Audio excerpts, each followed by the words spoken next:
تو نبی کریم صلی اللہ علیہ وسلم بہت عبادت کرتے ہوتے تھے، تو کافی زیادہ اپنا کھانے کا سامان وغیرہ عبادت کے لیے غار حرا میں چلے جاتے۔ غار حرا میں جا کے کافی دن قیام کرتے اور اللہ کی عبادت میں مصروف رہتے۔ ایسے ہی ایک دن ایک رات فرشتہ آیا اور فرشتے نے آ کے نبی کریم صلی اللہ علیہ وسلم سے کہا کہ آپ پڑھو۔ تو نبی کریم صلی اللہ علیہ وسلم نے فرمایا میں پڑھا لکھا نہیں ہوں۔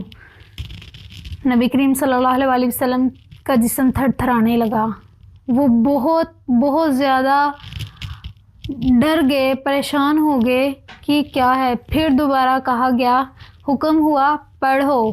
تو نبی کریم صلی اللہ علیہ وسلم نے پھر کہا میں پڑھا لکھا نہیں ہوں۔ تو پھر فرشتے نے پکڑ لیا اور پھر کہا پڑھو۔ تو نبی کریم صلی اللہ علیہ وسلم نے کہا میں پڑھا لکھا نہیں ہوں۔ تو کہا گیا پڑھو اپنے رب کا نام لے کر جس نے تجھے پیدا کیا۔